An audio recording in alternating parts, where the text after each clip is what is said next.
बहुत समय पहले कनिका और राधा नाम की दो बहनें अपनी सौतेली माँ सावित्री के साथ रहती थीं। सावित्री की अपनी भी एक बेटी थी जिसका नाम खुशी था। खुशी और सावित्री राधा और कनिका के साथ बहुत बुरा व्यवहार करती थीं और उनसे घर का सारा काम करवाती थीं। अरे ओ राधा की बच्ची, कहाँ मर गई? जी माँ, बोलिए क्या हुआ? सुन, मेरी बेटी का आइसक्रीम खाने का मन है। ये ले पैसे और आइसक्रीम लेकर आ। और हाँ, चॉकलेट फ्लेवर ही लाना। माँ, आइसक्रीम खाने का मन तो मेरा भी है। आप थोड़े से पैसे और दे दो ना। राधा के इतना कहते ही सावित्री राधा को बहुत तेज थप्पड़ मारती है और धक्का मारकर नीचे गिरा देती है। जब देखो मेरी बेटी की चीजों पर नजर लगाती रहती है।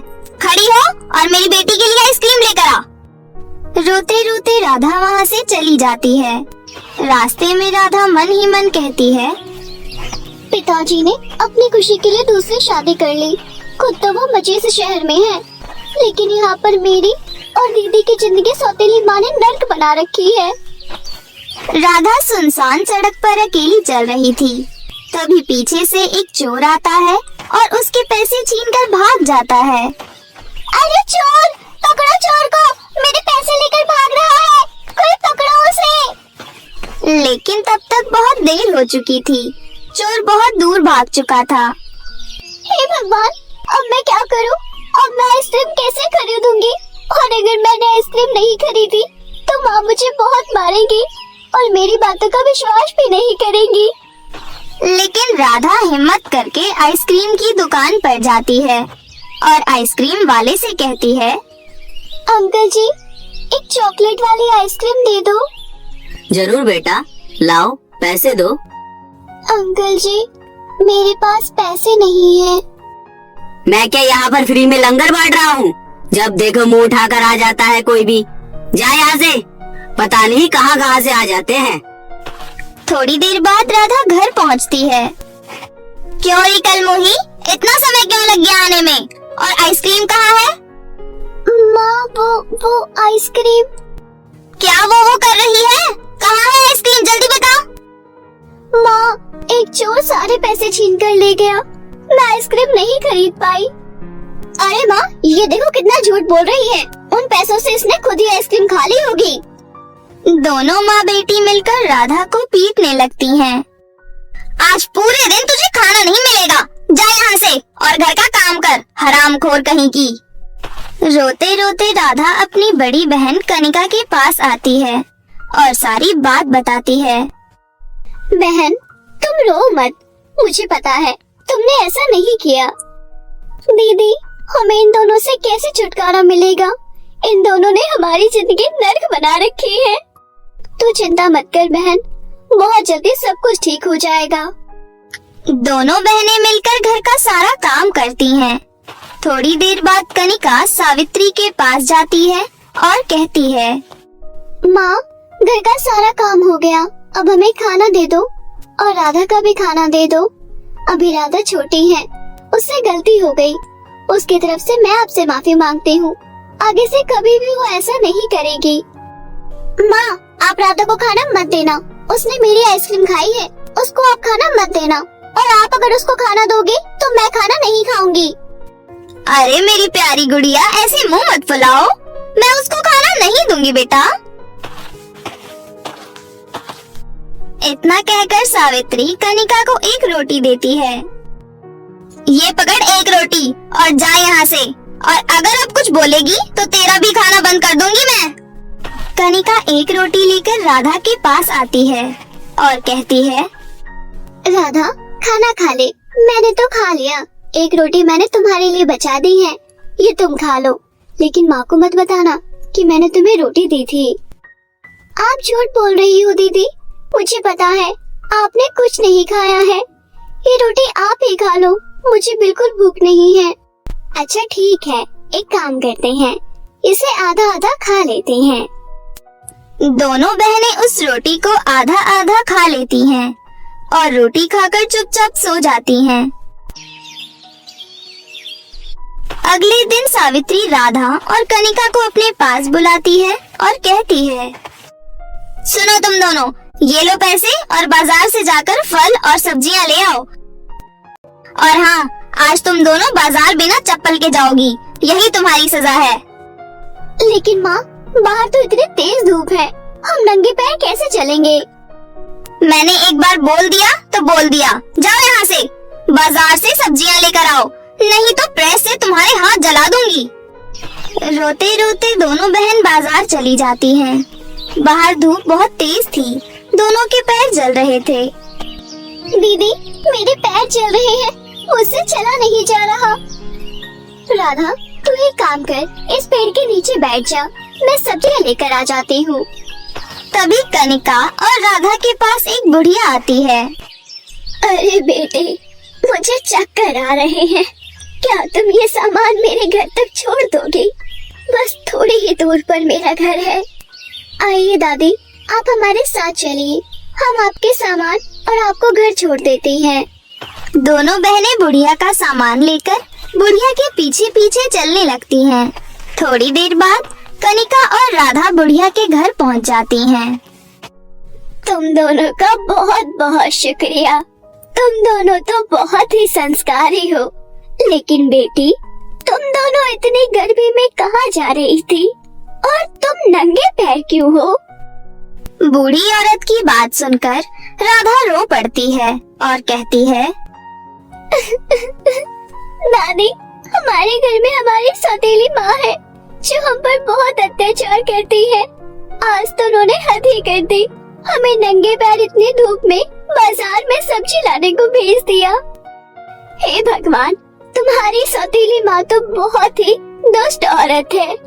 ऊपर वाला ऐसी सौतेली माँ किसी को ना दे। लेकिन तुम दोनों चिंता मत करो, मैं तुम्हारी मदद करूँगी। उसके बाद वो बूढ़ी औरत उन दोनों को एक नदी के पास ले आती है। बेटी, ये सोने और चांदी की चूड़ियों की नदी है। हे जादुई नदी, इन दोनों बहनों की मदद करो। तभी उस नदी से सोने और चांदी की चूड़ियां बाहर निकल कर आती हैं। बेटी, तुम ये चूड़ियां रख लो, ये सोने और चांदी की जादुई चूड़ियां हैं। ये तुम्हारी हर मुसीबत में मदद करेंगी। उसके बाद दोनों बहनें चूड़ियां लेकर अपने घर चली जाती हैं। अब जब भी सावित्री राधा और कनिका को मारती थी तो राधा और कनिका बहुत हंसती थी। उन दोनों पर मार का कोई असर नहीं होता था और अब वो दोनों अपनी सौतेली माँ से खाना भी नहीं मांगती थी। वो दोनों सोने और चांदी की चूड़ियों से ही खाना मांगती थी और सोने और चांदी की जादुई चूड़ियों की मदद से घर का सारा काम भी कर लेती थी। माँ, आप देख रही हो ना, आज के लिए दोनों बहनें कुछ ज्यादा ही खुश रहती हैं और अब तो आपसे खाना भी नहीं मांगती और तो और घर का काम भी बहुत जल्दी कर लेती है। हम दोनों इन्हें कितना मारते हैं लेकिन कोई असर ही नहीं है इन दोनों पर। मुझे लगता है कुछ न कुछ गड़बड़ जरूर है। आज से हम दोनों इन दोनों पर नजर रखेंगे। दोनों माँ बेटी छुपकर राधा और कनिका पर नजर रखने लगी। एक दिन राधा और कनिका सोने और चांदी की चूड़ियों से खाना मांगती हैं, तो वो सब सावित्री और प्रिया देख लेती हैं। अरे माँ, इन दोनों के पास तो सोने और चांदी की जादुई चूड़ियाँ हैं। माँ, ये चूड़ियाँ मुझे भी चाहिए। इसके बाद सावित्री और खुशी राधा और कनिका के कमरे में जाती है और उनसे चूड़ियाँ छीन लेती है। इसके बाद खुशी और सावित्री अपने हाथों में चूड़ियाँ पहन लेती हैं, लेकिन चूड़ियाँ पहनते ही उन दोनों को बहुत तेज करंट लगता है। अरे माँ, इन चूड़ियों में तो करंट आ रहा है, बचाओ, कोई बचाओ मुझे। राधा, कनिका, बेटियों मुझे माफ कर दो, हमने तुम्हारे साथ बहुत गलत किया है, रोको ना इनको। सोने और चांदी की जादुई चूड़ियाँ, इन्हें माफ कर दो, इन्हें छोड़ दो। राधा के इतना कहते ही सावित्री और खुशी के हाथों में से चूड़ियाँ निकल जाती हैं। हमें माफ कर दो बेटी, हम आज के बाद तुम्हारे साथ बहुत अच्छा व्यवहार करेंगे। उस दिन से खुशी और सावित्री दोनों राधा और कनिका से अच्छा व्यवहार करने लगी अब सभी मिलजुल कर हंसी खुशी रहने लगे। एक बार की बात है, प्रीति अपनी माँ सुरेखा के साथ रहा करती थी। वह लोग बहुत गरीब थे। प्रीति जब 5 वर्ष की थी तभी उसके पिता उसे हमेशा हमेशा के लिए अकेला छोड़कर चले जाते हैं। सुरेखा ने प्रीति को बहुत मुश्किलों से पाल पोस कर इतना बड़ा किया था। सुरेखा लोगों के घरों में झाड़ू पोंछे का काम करती थी और जो भी पैसे कमाती थी उसी से अपनी बेटी को 2 समय का खाना खिलाना, स्कूल की फीस जमा करना और उसकी छोटी मोटी जरूरतों को पूरा करना उसके लिए बहुत ज्यादा मुश्किल हो जाया करता था। ऐसे ही एक दिन प्रीति की एक दोस्त का जन्मदिन था। वह अपनी माँ से कहती है, मम्मी मम्मी, मेरी दोस्त सपना का जन्मदिन है। वह बहुत ज्यादा अमीर है, उसने मुझे इनवाइट किया है, लेकिन मेरे पास तो एक भी अच्छी ड्रेस नहीं है। क्या आप मुझे एक नई फ्रॉक दिला देंगी ताकि मैं उसके जन्मदिन पर पहनकर जा सकूं और मेरी इंसल्ट ना हो? मेरी प्यारी बच्ची, तुम्हें घर के हालात पता तो हैं। लोगों के घरों में काम करके चंद रुपए ही मिलते हैं, जिससे घर का खर्चे चलाना और तुम्हारे स्कूल की फीस जमा करना मेरे लिए बहुत मुश्किल हो जाता है। लेकिन मेरी प्यारी बच्ची, तुम चिंता मत करो, मैं तुम्हें इस महीने के अंदर अंदर एक नई फ्रॉक जरूर दिला दूंगी। अभी जो है उन्हीं में गुजारा कर लो। प्रीति बहुत समझदार थी, उसे अपनी गरीबी का बहुत अच्छे से पता था, इसलिए वह अपनी माँ से कम ही जिद किया करती थी। प्रीति अपने दोस्त सपना के जन्मदिन पर अपने पुराने कपड़ों में ही चली जाती है। सपना के जन्मदिन पर सभी ने बहुत ज्यादा ब्रांडेड कपड़े पहने थे और सबके हाथों में महंगे महंगे गिफ्ट भी थे, पर बेचारी प्रीति खाली हाथ गई थी। यह देखकर सपना की दोस्त प्रीति का बहुत मजाक उड़ाती हैं। अरे यार सपना, तूने इस गरीब भिखारन को भी अपने जन्मदिन पर इनवाइट किया है। हमारा तो सारा स्टेटस ही डाउन हो गया। इसके कपड़े तो देखो, बहन जी के कैसे हैं, फटे पुराने। सुना बहन जी, क्या तुम्हें इतनी बड़ी पार्टी में आते हुए जरा भी शर्म नहीं आई? कम से कम कुछ ढंग के कपड़े ही पहन कर आ जाती, गिफ्ट तो नहीं लेकर आई। इससे अच्छे कपड़े तो हमारे घर की नौकरानी पहनती है, लेकिन इसकी औकात तो हमारी नौकरानी जितनी भी नहीं है। और आगे इतनी बड़ी पार्टी में खाली हाथ तेरे लिए एक गिफ्ट भी नहीं लेकर आई, और हम कितने महंगे महंगे गिफ्ट लेकर आए हैं। अरे यार, यह पढ़ाई में अच्छी है इसलिए मैंने इसे अपना दोस्त बना के रखा है, वरना मैं भी इससे दोस्ती नहीं करती, क्योंकि यह इतनी ज्यादा गरीब जो है, यह समझे कि मेरी गुलाम है। मैं जैसा कहती हूँ वैसा करती है, मेरा होमवर्क हो जाता है, स्कूल का काम समय पर रहता है, इसलिए इसे दोस्त बना के रखा है, वरना तुम्हारी तरह मुझे भी गरीबों से बहुत ज्यादा नफरत है। सपना, आज तुमने मेरा दिल तोड़ दिया। मुझे लगा था कि तुम और अमीर लड़कियों की तरह नहीं हो। तुमने मेरी ईमानदारी देखकर, मेरा साफ मन देखकर मुझसे दोस्ती की है, लेकिन नहीं, तुमने तो मुझे अपना गुलाम बना के रखा है, अपना पालतू कुत्ता समझती हो। सपना, एक बात याद रखना, दोस्ती स्टेटस देखकर नहीं की जाती। दोस्ती में प्यार, भरोसा और विश्वास होना चाहिए, लेकिन यह तुम नहीं समझोगी क्योंकि तुम्हें अपने अमीर होने पर बहुत ज्यादा घमंड है। ऐसा कहकर प्रीति रोते हुए घर आ जाती है। प्रीति बहुत ज्यादा फूट फूट कर रो रही थी। तभी प्रीति की माँ प्रीति से पूछती है तो प्रीति अपनी माँ से कहती है, माँ, हम गरीब क्यों हैं? हमारी किस्मत और जैसे क्यों नहीं है? माँ, आपको पता है, सपना मुझे अपनी दोस्त नहीं मानती। वह तो बस अपना होमवर्क कराने के लिए मुझसे बात करती है, लेकिन मैं तो उससे अपने सच्चे दोस्त मानती हूँ। हम गरीबों के साथ ऐसा ही क्यों होता है कि हमें उनसे बात करने के लिए उनकी गुलामी करनी पड़ती है? माँ, ऐसी जिंदगी का मैं क्या करूँ? मुझे नहीं चाहिए ऐसी जिंदगी। सुरेखा अपनी बेटी को दिलासा देती है। ऐसे ही कुछ दिन बीत जाते हैं। एक दिन छुट्टी हो जाने के बाद 2 बच्चे फटे पुराने कपड़ों में सपना और उसकी दोस्त के पास आते हैं और उनसे कहते हैं, दीदी दीदी, हमारी मदद करो, हम दोनों भाई बहन ने कुछ भी नहीं खाया, हम भूखे हैं, और अगर हमने किसी से कुछ खाने के लिए मांगा तो उन्होंने हमारी पिटाई भी की। देखो, हमारे सर से खून भी निकल रहा है, कृपया करके आप हमारी मदद करो। छी छी, हटो यहाँ से, दूर हो जाओ। तुम्हारे अंदर से कितनी बदबू आ रही है और हम क्या तुम्हारी मदद करने वाले नजर आ रहे हैं? हम तुम्हारी कोई मदद नहीं करेंगे। पता नहीं कहाँ से आ जाते हैं भिखारी बच्चे। तुम्हारे माँ बाप कहाँ हैं? लगता है उन्होंने तुम्हें भीख मांगने के लिए बाहर निकाल दिया। चलो जाओ यहाँ से, सारा मूड खराब कर दिया। सपना, बेचारे इन दोनों मासूम बच्चों की तरफ तो देखो, ये कितने ज्यादा भूखे हैं और इन्हें चोट भी लगी है। क्या तुम्हारे सीने में दिल नहीं है? तुम तो इतने ज्यादा अमीर हो लेकिन दिल के बिल्कुल गरीब। प्यारे बच्चों, मेरे पास तुम्हें देने के लिए ज्यादा नहीं है, ये लो 20 रुपए हैं। सपना यार, देख तो एक भिखारिन कैसे दूसरी भिखारियों की चिंता कर रही है।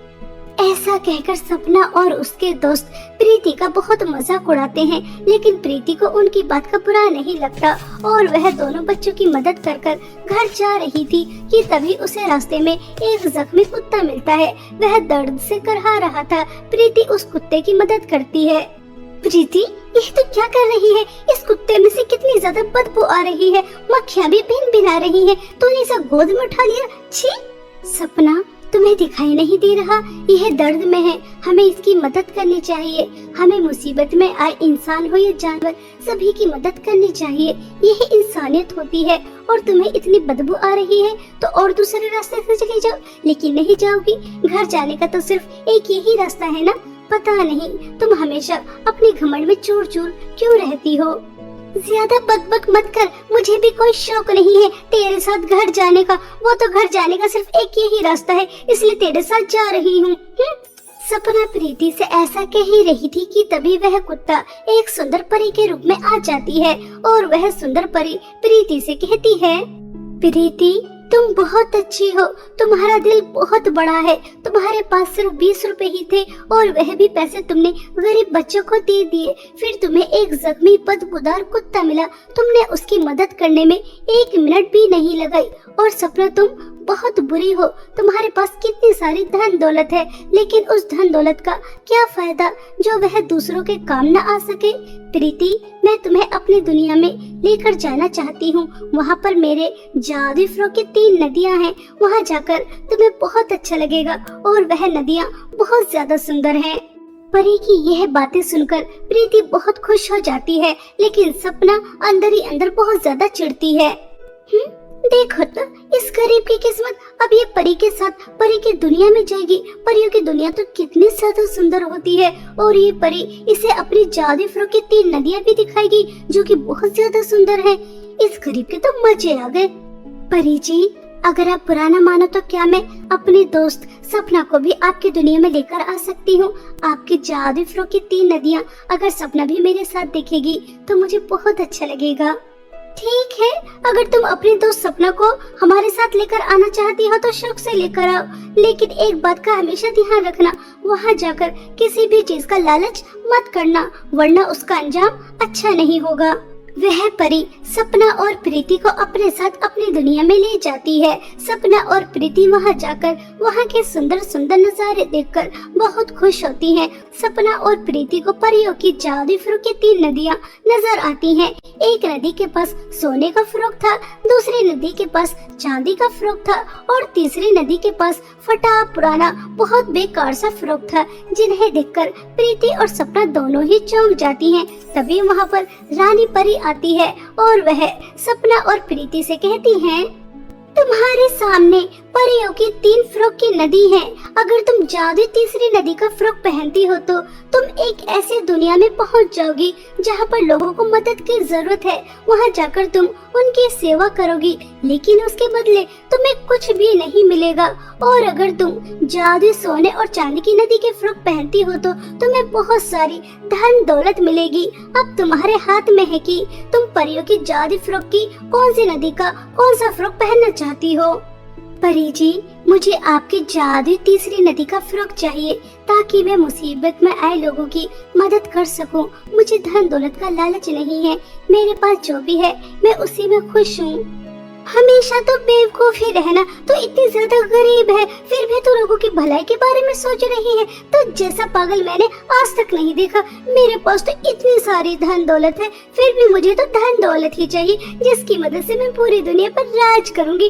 पर ये मुझे आपकी सोने की फ्रॉक की नदी का सोने का फ्रॉक और चांदी की फ्रॉक की नदी का चांदी का फ्रॉक चाहिए ताकि मैं बहुत ज्यादा अमीर हो जाऊं। परी प्रीति को तीसरी नदी का फटा पुराना फ्रॉक पहनने के लिए दे देती है, जिसे पहनते ही वह बहुत ज्यादा सुंदर हो जाती है और उसके सामने धन दौलत का अंबार लग जाता है। और जैसे ही सपना जादू सोने की फ्रॉक पहनती है तो वह बहुत ज्यादा बदसूरत हो जाती है। उसके बाद वह जादू चांदी की फ्रॉक पहनती है तो उसे करंट लगना शुरू हो जाता है। वह जोर जोर से चिल्लाती है। तभी परी सपना से कहती है, तुम जानती हो तुम इतनी ज्यादा बदसूरत क्यों हो गई? क्योंकि तुमने धन दौलत का लालच किया और मैंने तुम्हें पृथ्वी पर ही बता दिया था कि वहाँ जाकर तुम्हें लालच नहीं करना। अपने दोस्त को देखो, उसके पास कुछ भी नहीं था, गरीब थी, फिर भी उसने दूसरों की मदद करने का फैसला किया, धन दौलत का लालच नहीं किया। परी जी, सपना को दर्द हो रहा होगा, प्लीज आप इसे ऐसी सजा मत दीजिए, इसे पहले की तरह ठीक कर दीजिए। यह मेरी दोस्त है और मैं अपने दोस्त को इस हाल में नहीं देख सकती। अगर आप चाहो तो आपने मुझे जो भी कुछ दिया है वह आप वापस ले सकती हैं, लेकिन मेरी दोस्त को ठीक कर दो। प्रीति, तुम कितनी अच्छी हो। मैंने तुम्हारे साथ कितना बुरा किया, तुम्हारी गरीबी का मजाक उड़ाया, तुम्हें कभी अपने दोस्त नहीं समझा और तुम मेरे लिए इतना सब कुछ कर रही हो। आज मुझे समझ में आ गया कि दोस्ती क्या होती है। मुझे दोस्ती का मतलब समझ में आ गया। मेरी प्यारी दोस्त, हो सके तो मुझे माफ कर देना। सपना प्रीति से सच्चे दिल से माफी मांग रही थी, इसलिए वह पहले की तरह सुंदर हो जाती है और उसे करंट भी नहीं लगता। और अब सपना प्रीति की सबसे अच्छी और सच्ची दोस्त बन जाती है। सपना और प्रीति परी की दुनिया से वापस आ जाती हैं और पृथ्वी पर आकर एक साथ हंसी खुशी रहती हैं। और अब प्रीति भी बहुत ज्यादा अमीर हो चुकी थी। वह अपने साथ साथ और भी लोगों की बहुत मदद करती है।